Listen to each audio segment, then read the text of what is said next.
Alright, we're going to go over stoichiometry, specifically limiting reactant questions. These are reactions or questions where they give you amounts for two different reactants. Your job is for how much product should be produced. So the first thing you need to do, if they give you grams, go to moles. And the way you do that, you divide by the molar mass of each chemical. Step 2, divide those mole values by their coefficient from the balance equation. If you look down here, that's the 2 and 3. Those are your coefficients along with the 2. So if I had nitrogen and hydrogen as my reactants, I'll divide by the 2 and the 3 in this step. Whichever one's smaller is considered my limiting reactant. That's the one I will take to step 3. I multiply that by the coefficient what I'm looking for, which once again here will be the 2 moles of ammonia. Step 4, multiply by the molar mass if you need to go to grams, and that will be 17 grams per mole if we're looking at this ammonia example again. The key to understanding this is that step 2 and 3 is always required in any stoic question. The only thing that's not required is step 1 and 4. It really depends on what you're given and what you're looking for. So let's take a look how this works out. So the first question I'm asked for how many grams of ammonia. So I'm going to circle what I'm looking for, underline what I'm given, so I don't get lost. And now this is going to be a 4-step question. So step 1, 2, 3, and 4. First step, remember, is go to moles. So you're going to take your 14 grams of nitrogen, make a T-chart, 28 grams, 1 mole, so that's 0.5 moles of nitrogen. Do the same thing for the hydrogen, 6 grams of H2, molar mass is 2 grams, 1 mole, left with 3 moles of H2. I'm going to take both these quantities, divide by their coefficients. So 0.5 moles of N2. So the coefficient for nitrogen is 2. So divide by 2 moles of N2. The moles of N2 cancel out. We're left with just a number, which is 0.25. Do that again for 3 moles of H2. Divide by the molar mass, which is a 3. So 3 moles of H2. And left with just 1. So this is smaller. That's my limiting reactant, and that's what I'm going to take to step 3.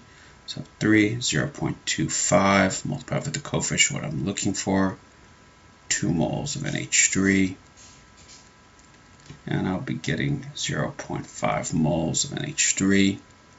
And so I need to go to grams, 0.5 moles of NH3, multiply by the molar mass, which from the periodic table is 17 grams, 1 mole. That gives me about 8.5 grams of NH3, and I'm done. So this is basically telling you that if you react this amount of nitrogen with this amount of hydrogen, you could only produce 8.5 grams of ammonia. The reason being is that your nitrogen is going to run out first, and as a result, you can't produce anymore once that's all used up. All right, so if you look at the second example, we're going to be taking the same reaction, and now in this situation, we have 4 moles of nitrogen. So underline that, 9 moles of hydrogen, and we're looking for grams of ammonia. So whereas for the previous example required step 1, this one does not. So this one only requires step 2 and 3 and 4. 2 and 3 are always required for stoic. So take your 4 moles of nitrogen, divide by the coefficient, which is 2 moles of nitrogen. That gives me 2. Do the same thing for hydrogen. 9 moles of H2. Divide by the coefficient, which is 3 moles of H2. You have 3. This is smaller. Limiting reactant. Take that 2, multiply by the coefficient what I'm looking for. So that'd be a total of 4 moles of NH3.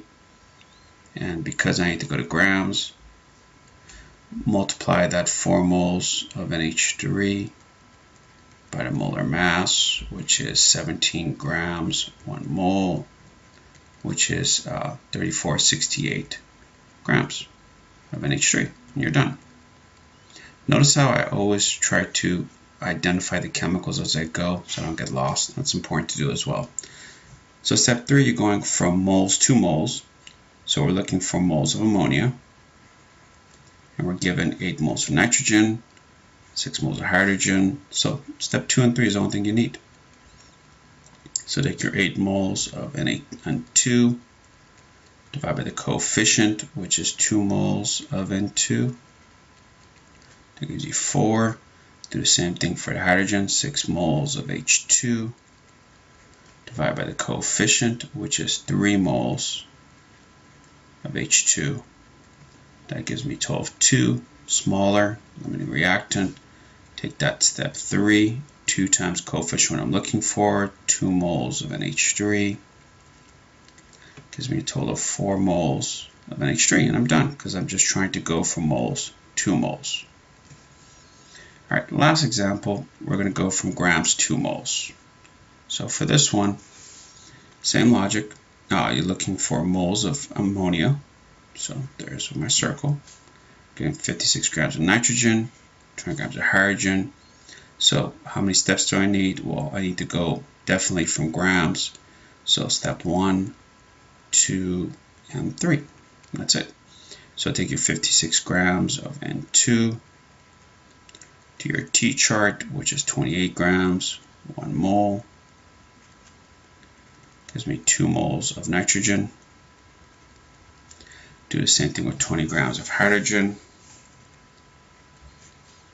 Molar mass is 2 grams, 1 mole. So 20 divided by 2 gives you 10 moles of H2. Now divide both of them by the coefficient, 2 moles of N2. Coefficient is 2 moles of N2. Gives you 1. 10 moles of H2. Divided by the coefficient, which is 3 moles H2. So that's going to be what, 3 1/3, so about 3.33. This is smaller limiting reactant.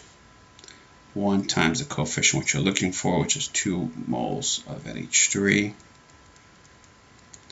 My answer is 2 moles of NH3. And that's it. So once again, here, if you react 56 grams of nitrogen with 20 grams of hydrogen, you're only able to produce 2 moles of ammonia.